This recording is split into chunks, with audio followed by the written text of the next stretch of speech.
know. I'd love to, for one day, just fucking be totally on. Oh, you drew a dog? Let me see. That's shitting me? That's a scribble. That's nothing. That's not even anything. Show me a dog that looks like that. I'll give you $1,000. Seriously. God, fucking. Oh, the other day I was just dreaming about just fucking kicking her, kicking her out a window. You know, just fucking. I would never fucking hurt her, but I do. You know. One time my daughter had a black eye because she walked into a door because she's stupid. And she had a little black eye. And I took her to ice cream. We went to an ice cream place. And everybody in the ice cream place is like, give me a dirty look. And I realized they think I hit her. And she has a black eye now. That's why I'm taking her ice cream. That's what they think. And I was so insulted. I want to say, hey, fuck all of you, okay? She's this big. You think if I hit her, she'd have a black eye? She'd be fucking decimated. There'd be nothing there. Look at this shit. I would ruin her head with one punch, easily. She has no defensive skills. She fucking sucks. She'd be like just smiling at me and there'd be just fucking... just a dent there like a fucking bomb went off.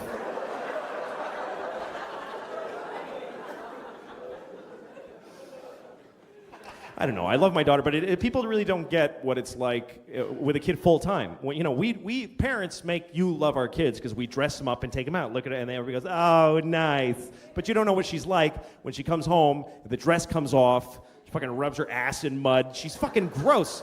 She won't fucking take a bath. Like, you can't, once you have a baby, you can't force the kid. Fuck her. Let her sleep in her clothes. I'm not dealing with it tonight. Her hair gets clumpy. She stinks. Sometimes it's like fucking, just fucking rancid, stinky fucking kid. She fucking, in front of people, she like scratches her asshole in front of people. Like fucking deep asshole scratching in the fucking panties. And then she smells her finger. That's the kind of person I'm talking about. She's disgusting.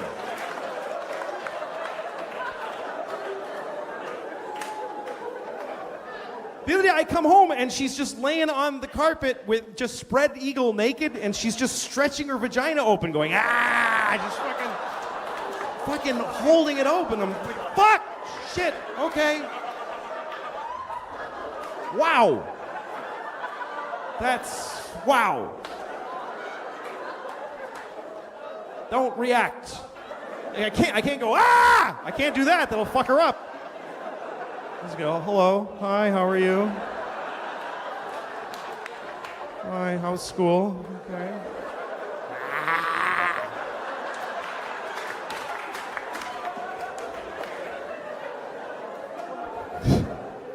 I don't know what the fuck to do about it either. Because she does it all the time and I don't want to stop her because you know what? She's happy. That's the happiest I've ever seen any person in my entire life. That's a fucking human being at their happiest, just, that's what we all wish we could do. We should all be doing that, but we gotta fucking stop it though, because she'll be fucking homeless if she doesn't cut this shit.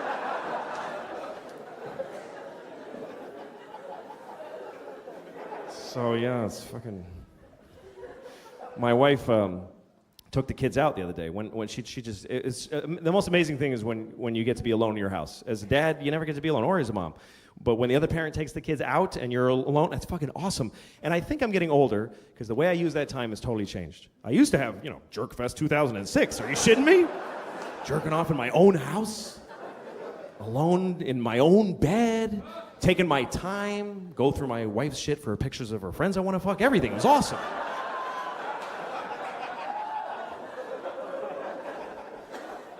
But I'm older now, so I don't do that. I don't care about that. Now, when everybody leaves, you know what I do? I just shit for hours. I take a big, long, beautifully private shit with nobody fucking with me. That's my dream in life, is to take a shit without people fucking with me. Because when you have kids, first of all, the other parent starts banging the window on the door. Get out of there! Help me! Or my 4-year-old walks in while I'm shitting. She just fucking walks in the room and does a little dance. Like, get out of here. My asshole is this big, I'm pushing a shit out right now.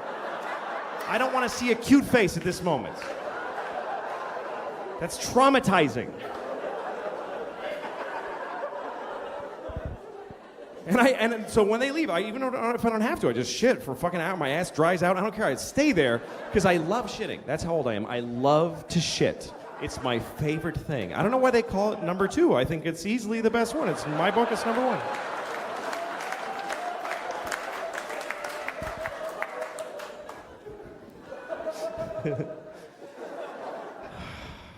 But no, it's hard.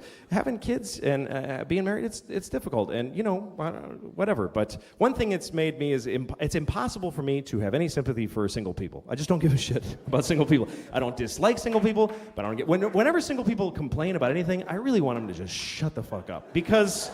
First of all, if you're single, your life has no consequence on the earth. Even if you're helping people aggressively, which you're fucking not, nobody gives a shit what happens to you. You can die and it actually doesn't matter. It doesn't. Your mother will cry, whatever, but otherwise nobody gives a shit. I can't die. I got 2 kids and my wife doesn't fucking work, so I don't get to die. I can't die. I love her, but she's a painter. Great. Paint $1, take some pressure off, please. But single people, when you they complain like we don't complain. When you ask a parent, hey, how's the family? We go, great. That's all we ever say. It's never fucking great. But we say great because we're not going to tell you, well, my wife assassinated my sexual identity and my children are eating my dreams. We don't fucking bother you with that. We just say great. But if you ask a single person, how's it going? They're like, well, my apartment doesn't get enough southern light, and the carpeting is getting a little moldy. You know what you should do? Burn it down and kill yourself, because nobody fucking cares.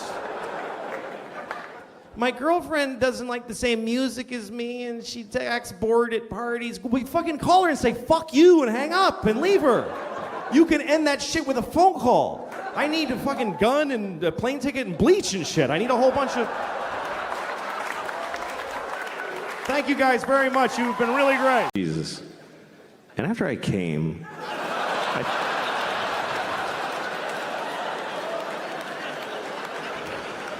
I thought, well, I feel sorry for Jesus. That's how I feel. I don't know how much you know about Jesus, but I feel fucking bad for Jesus, man. I do. He had a hard life. I mean, the last day was particularly difficult, but... If you look at pictures of him, he had to wear that thong, that fucking just dish rag yanked up his balls. Just, carrying his cross like, fuck, just a rash.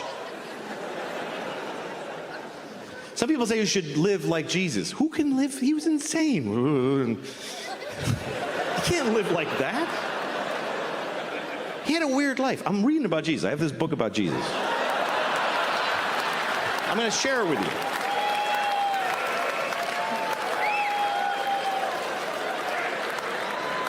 Okay. This is a book about Jesus. Actually, only this much is about Jesus. Only that, just that part. The rest of it is just the Jews going like, and then we walked for 50 years in the desert, and we only had a little bit of oil. It was difficult. It's fucking verbose. Look at that, just Jews. It just goes on and on. And then Jacob bought a goat, and Abraham lived to be 800. Yeah, I bet he fucking did, too.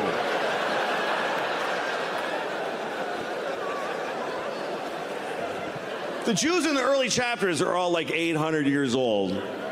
And then God was like, I can with these fucking Jews for 800 years. Heart disease starts today.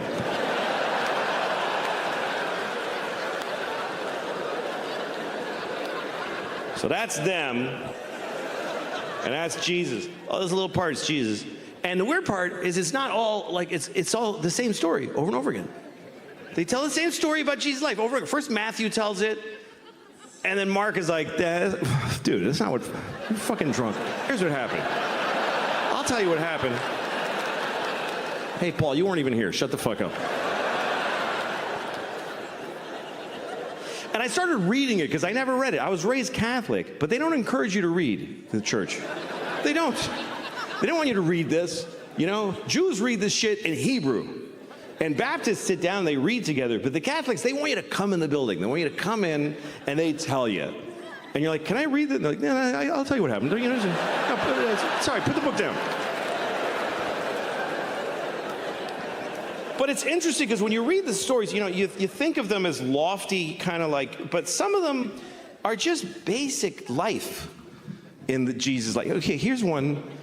This is when he turned water into wine. This is his first miracle. This is John chapter 2, okay? Okay, and on the third day, there was a wedding in Cana of Galilee, and the mother of Jesus was there. And both Jesus was called and his disciples to the wedding. And when they wanted wine, the mother of Jesus saith unto him, they have no wine here.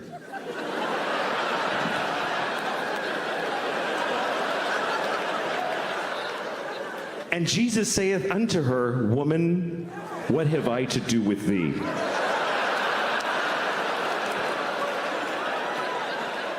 Just life. Mary was a fucking alcoholic.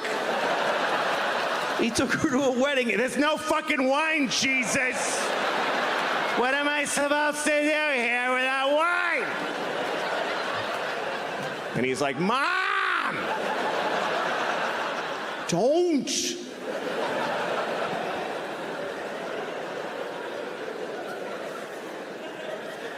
Anyway, you know the rest of the story is that Jesus, he's at the wedding, they had no wine. The guy, so Jesus went to the guy running the wedding, and he was like, look in the water barrel. Like that, like a close-up magician. Why don't you take a look? Maybe it's not the Red Queen. Go ahead, flip that card over. What do you think? Told him to look in the water barrel, and he looked, and it was wine. He had turned all their water into wine. Everybody rejoiced. Except the guy running the wedding was probably like, we did need some water. This is actually a bigger problem. I have a feeling a lot of his miracles were met with mixed.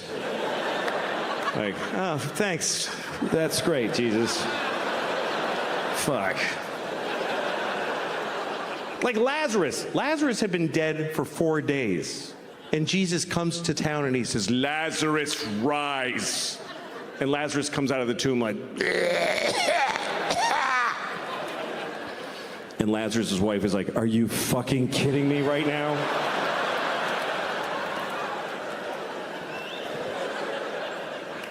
But so here's a story though I want to read to you. This story, I've never seen it in a Jesus movie. This story is not in any movies about Jesus. And it's not, I never, until I sat and read this, I never heard this story. Because it's weird. This is the story of Jesus cursing a fig tree. Does anybody by applause know of this story? Okay, that's just enough to make it clear. This is true. I mean, it's not, nothing's true in here. But I'm just kidding. I'm just kidding. I don't fucking know. What do I know? I wasn't there. I'm just trying to make it clear that I didn't make it up. They did. But anyway.